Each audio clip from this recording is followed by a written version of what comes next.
Hey there, and welcome to CIA Files, True Stories of U.S. Intelligence. I am your host, Topher M. Ford, and with me, as always, we have Brandon Givens. Brandon, tell us how you're doing. Oh, I'm doing pretty well. I'm getting very excited about a road trip I have planned in the next few weeks. We're still working on getting our visas, but we plan to visit the former Soviet Republic of Uzbekistan. Ooh, I think that sounds exciting. Oh yeah, they have lots of like beautiful old mosques and old cities, and this ancient city.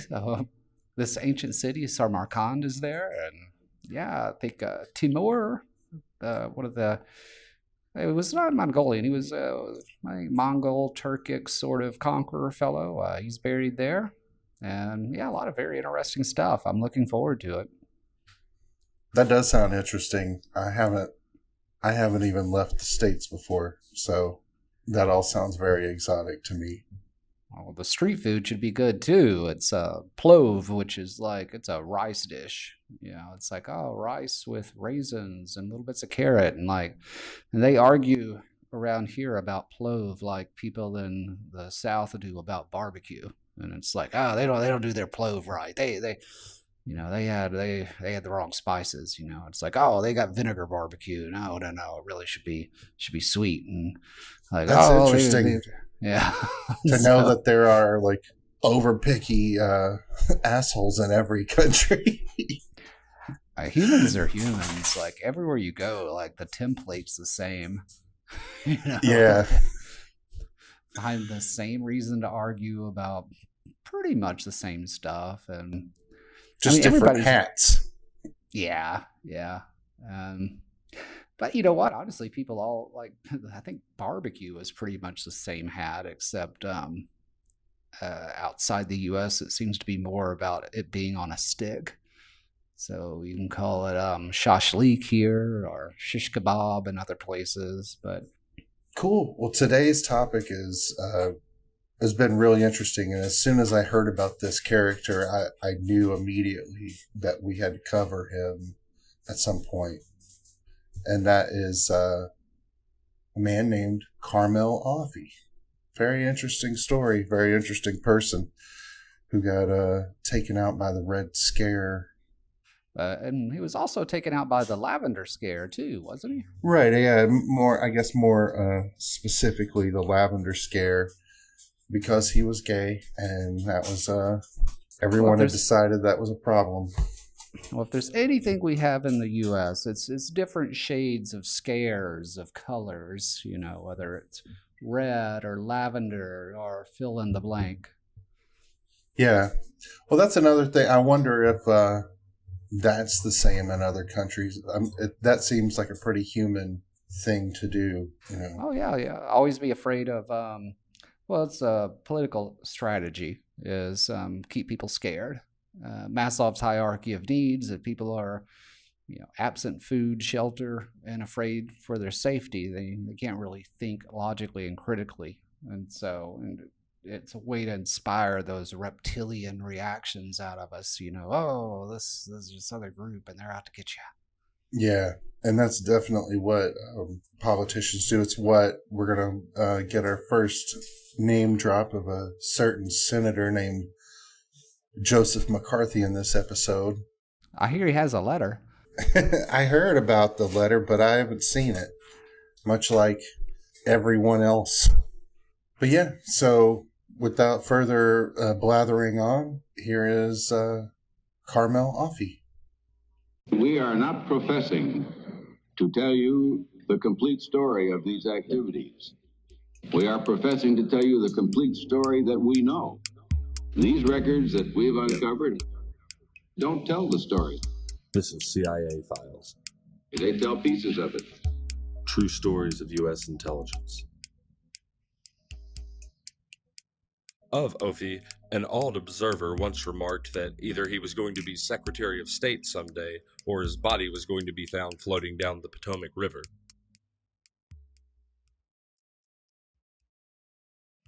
If largely unknown today, Offie remains one of the most unlikely and intriguing figures ever to reach a position of prominence in the American government. A consummate charmer, schemer, and scoundrel who earned the nickname the Royal Dwarf for the behind-the-scenes power he wielded. Scott Anderson, The Quiet Americans.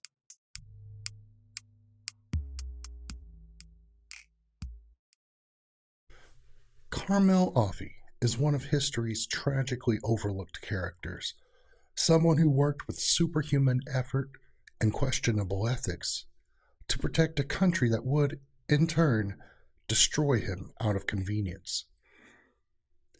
Described by many as short and ugly, Offie still managed to charm everyone he met and curry favor with everyone from political leaders to army generals. He managed the logistics for several complicated shadow operations in Europe while managing personal smuggling operations via his access to military infrastructure.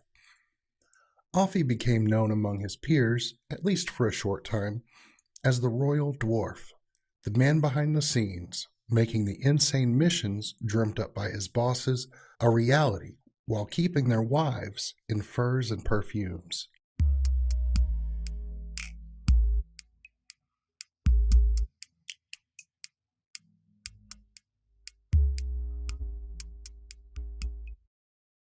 Carmel Offie was born in 1907 in the small town of Sharon, Pennsylvania. One of, as Scott Anderson wrote in The Quiet Americans, at least 11 children. Offie grew up with a strong desire to escape his poor hometown. As a child, he was brilliant and ambitious.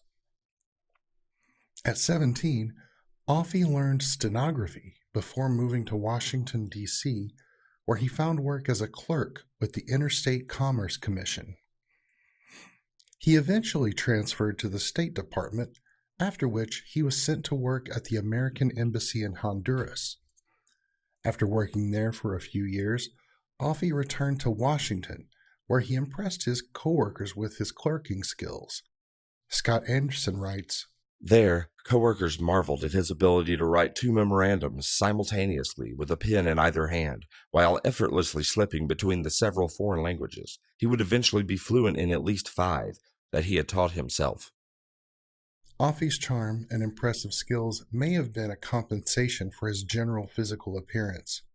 From The Quiet Americans, A small and exceedingly odd-looking man, few who met him could refrain from noting his physical repulsiveness.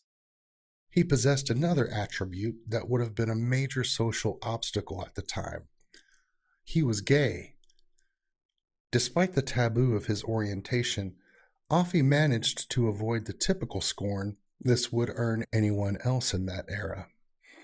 In 1934, Offie's career received a huge boost when he was appointed assistant to the first U.S. ambassador to the Soviet Union, William C. Bullitt. Offie became invaluable to Bullitt, rarely leaving his side in Moscow. Some at the time even speculated that the two men were lovers, although Bullitt was also known to be a serial womanizer. Offie was so valuable to Bullitt that Bullitt soon promoted him to Secretary of Vice Consul. During his time in Moscow and Eastern Europe, Offie witnessed the brutality of the Stalin regime and so developed a deep hatred for the Soviet Union. Before the Great Terror, Stalin saw at least 2 threats. Number 1 was his political enemies, and the second, an angry underclass. Considering the dire state of affairs when the communists initially took over and the Civil War, the Russian Civil War, they instituted what they said was to be a temporary dictatorship under Lenin. Now, Lenin, as a general rule, encouraged democratic centralism, which basically means the party members could freely debate. But once a vote was made, the party as a whole was supposed to go along with the majority decision. Now, that doesn't mean they all got along.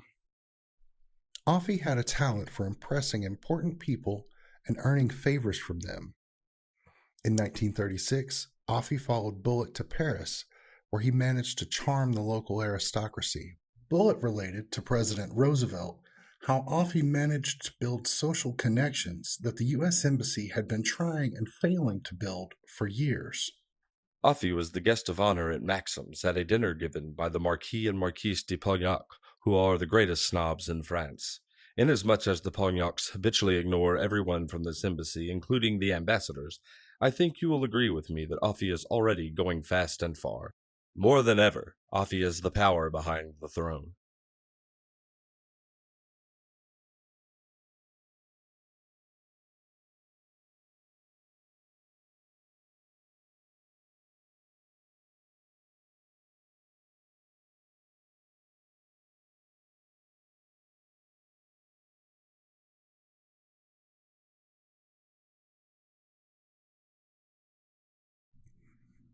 Soon he was playing bridge with the Duchess of Windsor.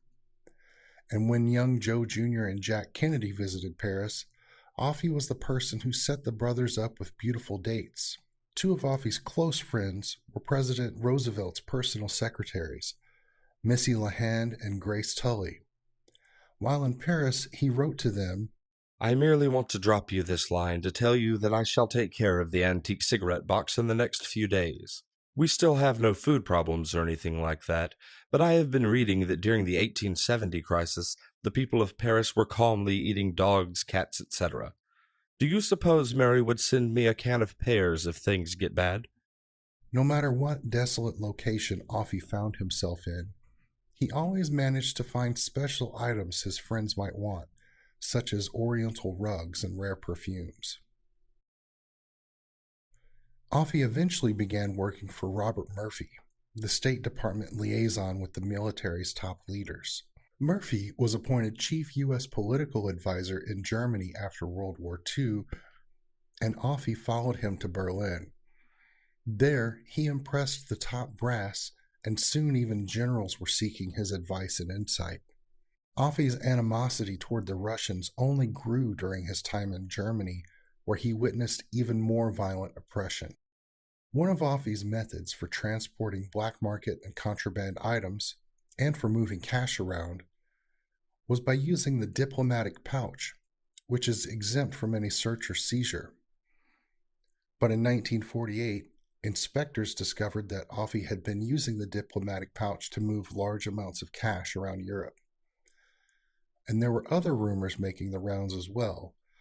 Scott Thompson explained, This came on the heels of persistent rumors about contraband diamonds, black market trading, war profiteering, and some nasty business about commandeering a military plane to transport 300 Finnish lobsters. Offie managed to avoid any consequences for his illicit activities, but he decided to leave his position while he could still do so of his own free will.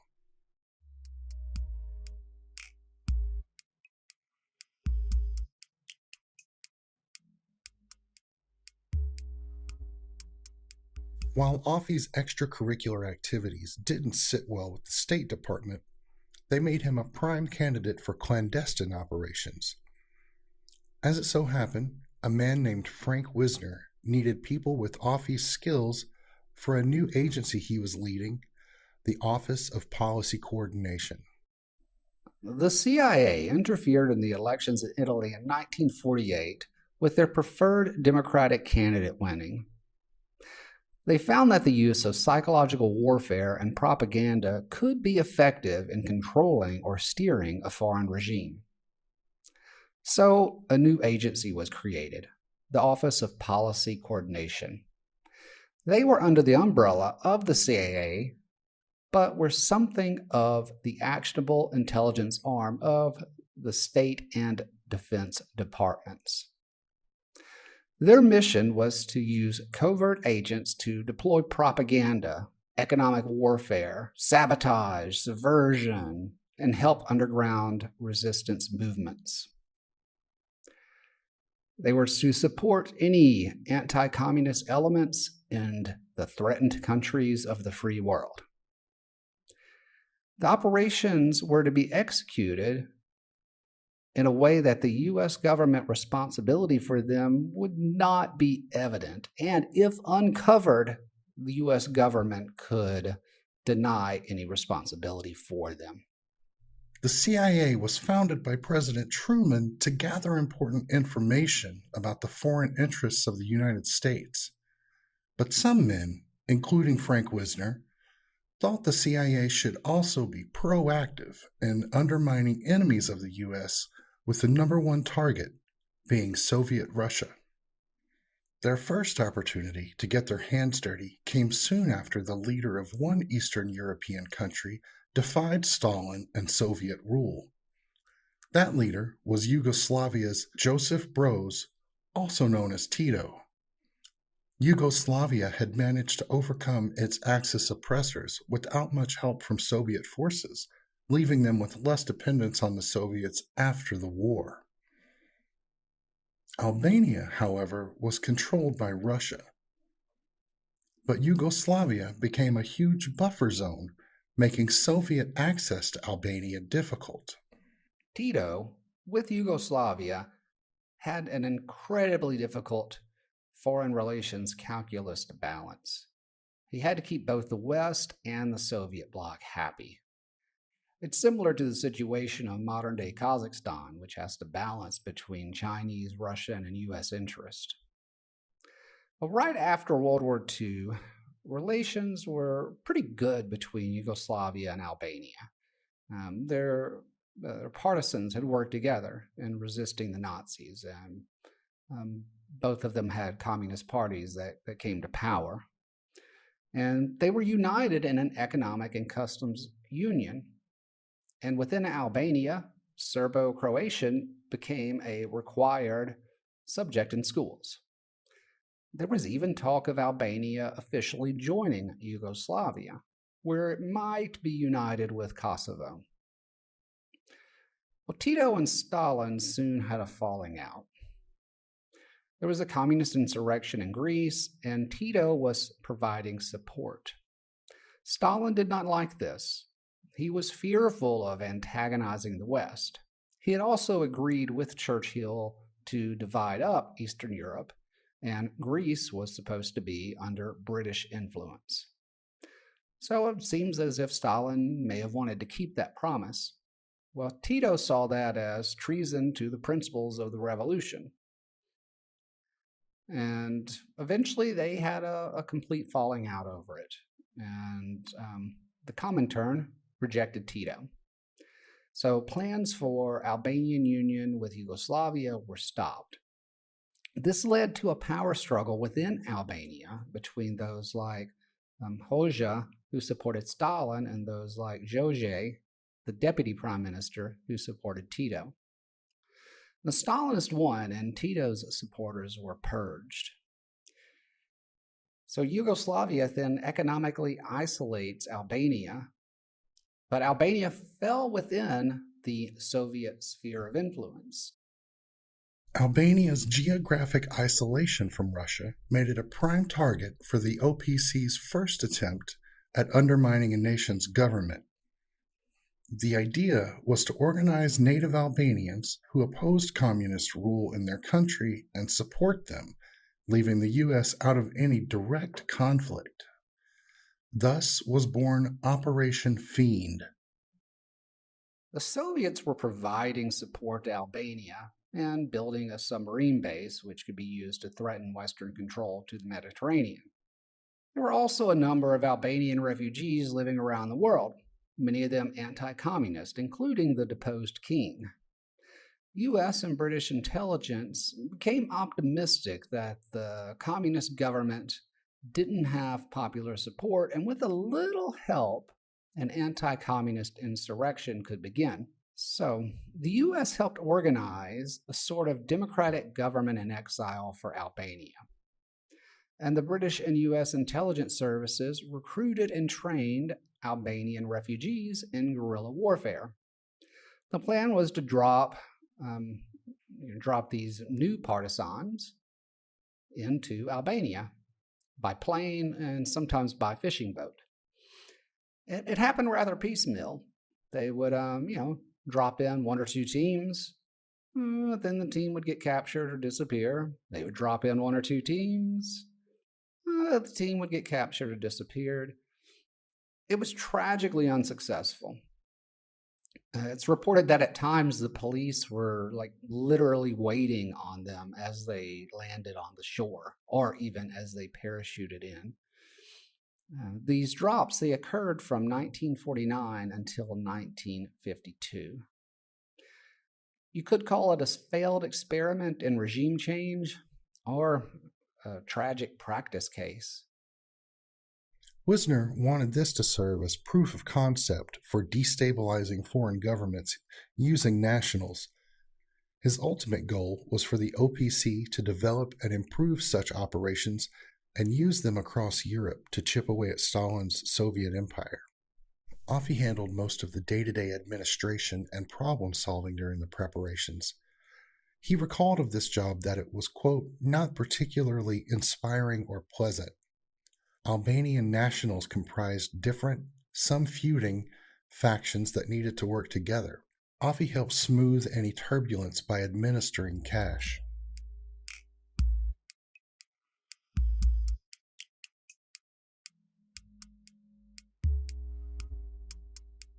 Offie's sexual orientation was understood, if not outright acknowledged, by those around him.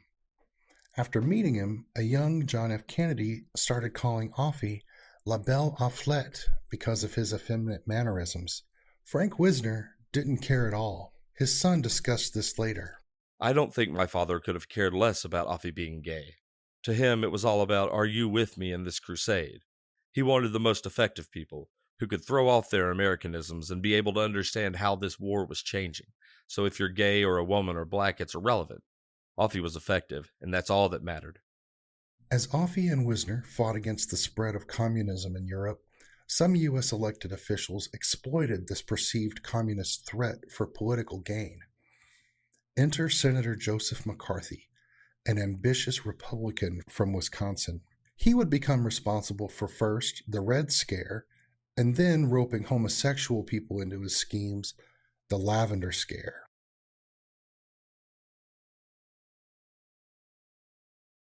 After World War II, the Iron Curtain fell around Eastern Europe.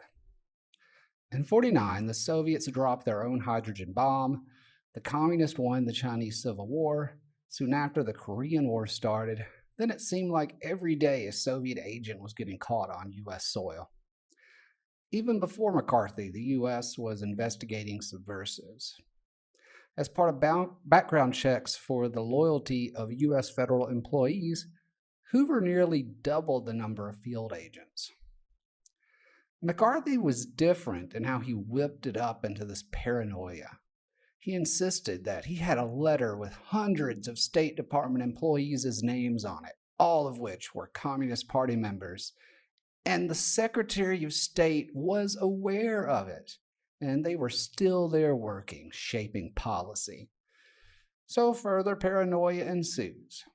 So here's a sitting congressman saying that communists are being allowed to run free with impunity in the State Department, despite all the work the FBI is already doing.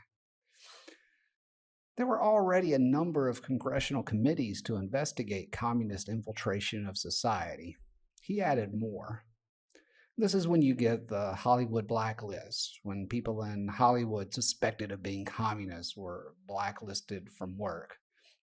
Lots of people lost their jobs in general paranoia that they were communist or communist sympathizers. It became a witch hunt. And it even went so far that it aggravated the CIA, and they broke into McCarthy's office and fed him information in attempts to discredit him. During World War I, homosexuality was punished as a criminal offense within the military. But by World War II, it barred someone from serving based on this idea that it was a mental illness. The war itself and the New Deal did a lot to urbanize society, bring lots of different people together. And DC grew. And a homosexual subculture developed there. Now, the State Department reacted by creating its security principles for employment. This was that Disloyal persons, including communists, their associates, those guilty of espionage, along with persons known for habitual drunkenness, sexual perversion, moral turpitude, financial irresponsibility, or criminal record, were to be denied employment. So homosexuality was considered sexual perversion. And the State Department used that to fire employees or not hire them in the first place. Well, why the sudden interest or focus? Well, it goes back to the Red Scare. You can say it rode on the back of the Red Scare. Homosexuals were believed to be sympathetic to communists. They were prone to be countercultural, and it was believed that they eroded traditional family values. Really, it's a lot of the stuff that people say today. The State Department also worried that they were more open to blackmail. Now, of course, if they were not fired for being homosexuals, they would be less open to this hypothetical blackmail. All right, well, President Eisenhower signed Executive Order 1045-0 in 1953. This banned homosexuals from federal employment, including contractors. This led to yet another witch hunt. People became afraid to be friends with someone who might be homosexual, or go to a place that might be associated with homosexuality for fear of guilt by association. Government employees would try to assert their straightness. They would introduce themselves by mentioning how many kids they had. It was like this ultimate cancel culture. Homosexuals had code words they would use that the intelligence community came to think were nefarious. This goes back to even World War II. One of the phrases was, "Are you a friend of Dorothy?" And it was a reference to Dorothy from Wizard of Oz, but it was just a way of asking if someone were gay. Well, the intelligence community began to worry that Dorothy was a real agent or something. Most of these laws or executive orders, or these rules, I guess you could say, were executive orders. The court in 1973 ruled that homosexuality alone could not bar someone from federal employment. As far as the military goes, Clinton modified the executive order with Don't Ask, Don't Tell, and Obama repealed the executive order altogether. Offie had been arrested a decade or so prior to this for propositioning an undercover officer for gay sex in Lafayette Park in Washington, D.C. Offie claimed he was innocent and accepted a reduced charge and a fine. The arrest record found its way to McCarthy via J. Edgar Hoover. The FBI uncovered this file during a different investigation, which happened to be into the officer who had arrested Offie. Without saying Offie's name, McCarthy had made his orientation and his position within the OPC public on the Senate floor, inquiring as to why this homosexual was allowed to work in a sensitive intelligence position, since by his reasoning, all sexual deviants were inherent security risks. McCarthy was somehow unaware, or more likely, uncaring, of the fact that his crusade against homosexuals was the very factor that might make them want to hide their personal life from the public.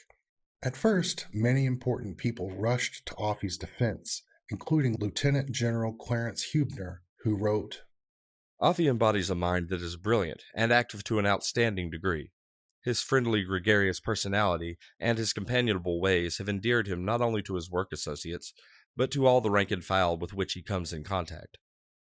One OPC officer who worked with Offie remarked in an interview, quote, "How could the Soviets blackmail him? Everyone in Washington knew he was a homosexual." Offie's biggest advocate was his boss, Frank Wisner. Wisner supported Offie for a number of reasons. First off, Wisner knew that he couldn't handle all of the logistics of current and upcoming operations without Offie. Wisner was overseeing multiple clandestine operations across Europe, and Offie was the one person Wisner felt he could count on to take care of logistics and practicalities. Another reason is that Wisner didn't care that Offie was gay, and he believed that Offie was wholeheartedly dedicated to and capable of fighting the Soviet Union. Wisner's son, Frank Jr., said his father had a code of honor, which prevented him from willingly betraying someone so close to himself. I think a lot of it came down to honor. He had been raised with this very strict code of personal honor, and it was that you stand by your friends. You don't throw them over just because it's expedient to do so. Finally, Wisner knew that Offie's ouster was just the beginning of efforts from Hoover and other enemies of the CIA and of the OPC, and their ultimate goal was to dismantle the CIA and take over intelligence operations. Despite Wisner's resistance, McCarthy and Hoover eventually had their way. By inciting pressure from the general public, they were able to force the CIA to fire Offie. CI Director Roscoe Hillenketter told Wisner that Offie had to be let go, but Wisner held off for as long as he was able. Offie was eventually identified as the person in question, and he said that the arrest occurred after he'd been attacked by a small gang. He claimed he woke up in a jail cell, paid a $25 fine, and left. In response to this claim, J. Edgar Hoover said, quote, "It seems to be an inherent part of a pervert's makeup to also be a pathological liar."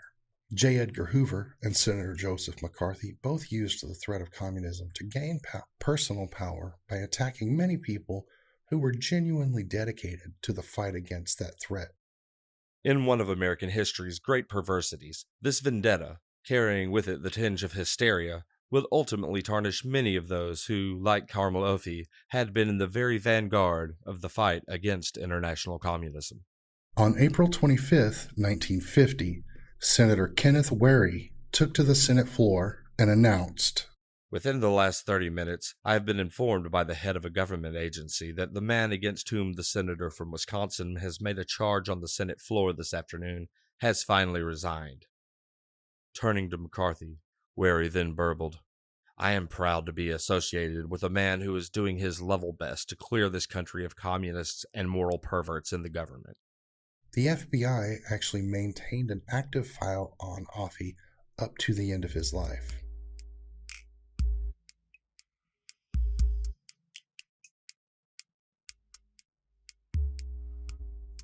After he was driven out of the CIA, Offie found a job in Washington, D.C. with the Free Trade Union Committee, a group operating under the International Women's Garment Workers Union, which was secretly funded by the CIA. There, he used his connections within the CIA to help the FTUC with the process of navigating the CIA's complicated bureaucracy. Carmel Offie died on June 18, 1972, when the airplane he was on, British European Airways Flight 548, crashed just minutes after takeoff, killing everyone on board. He was 62 years old.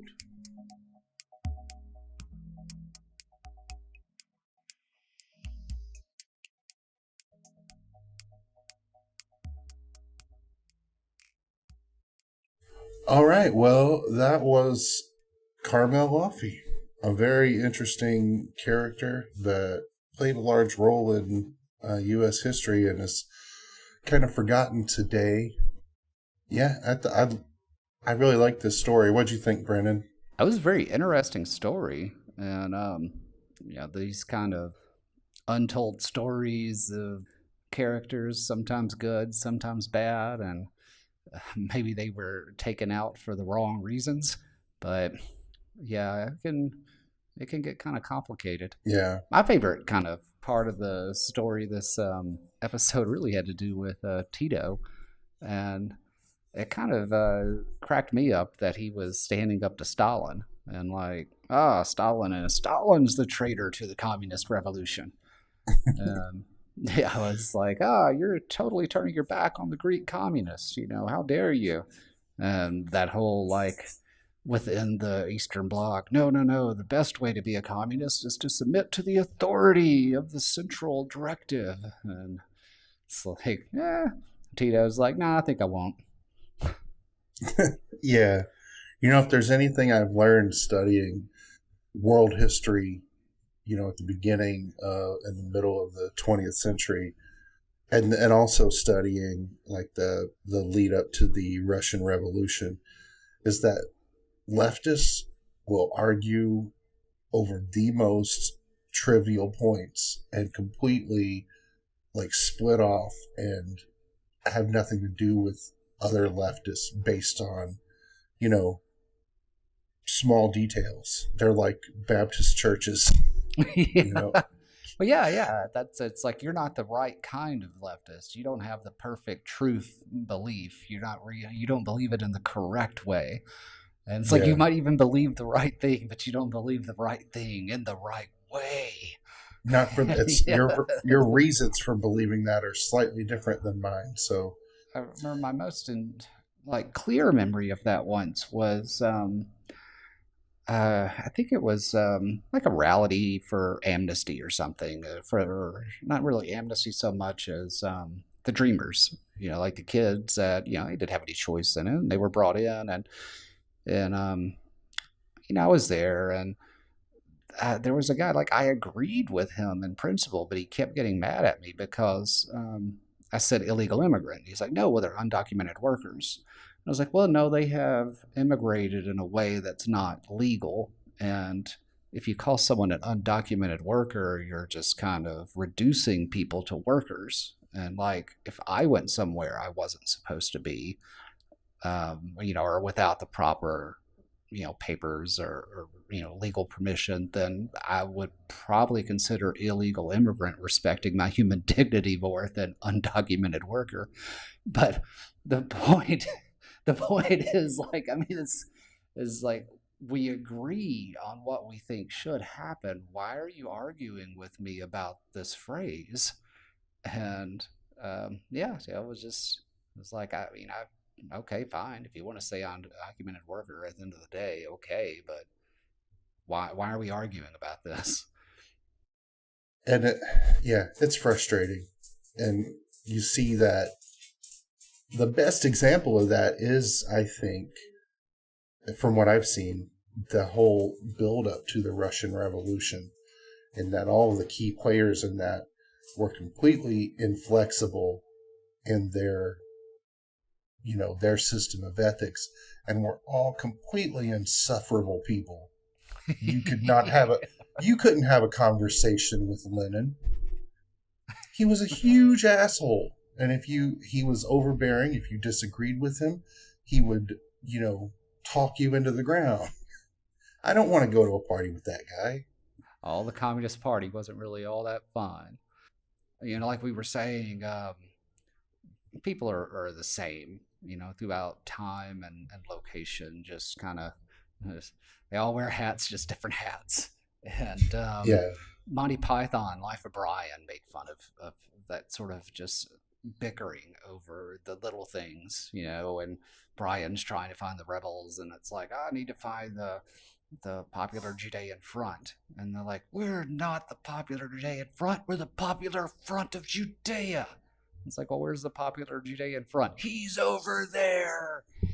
And it's just finding Yes. just nonsense to argue and disagree over. Yeah, it's one of the sad aspects of many people who are politically leftist, in that they're so rigid and absolute in what they think are, infallible ethics. That We're engaging in cannibalism ourselves, even bringing it up. It's awful. We're doing the thing we're complaining about. Well, that's assuming we're leftist. Well, thanks for listening as always, and please be sure to hit us up on those. Rate the show on your podcast listening medium of choice. Write us a review if you've got that much time and wherewithal. That was always a big help. Follow us on those social media platforms at Twitter and Instagram. We're CIA Files Podcast. And on Facebook, we're just CIA Files. And think that's it. Right. I hope you enjoyed the show. Yeah. Oh, and the website, CIA Files. Yeah, CIAfiles.net is the website where you can go to get more information on our sources. If you want to read more through this. And quick mention, I'll say that the main book that I used was The Quiet Americans, and that's a very good book. I recommend it if you're interested in the Cold War, especially like the lead up to the Cold War, coming out of World War II. Very good book, The Quiet Americans. And that's everything I can think of. Cool. Well, I guess that's it.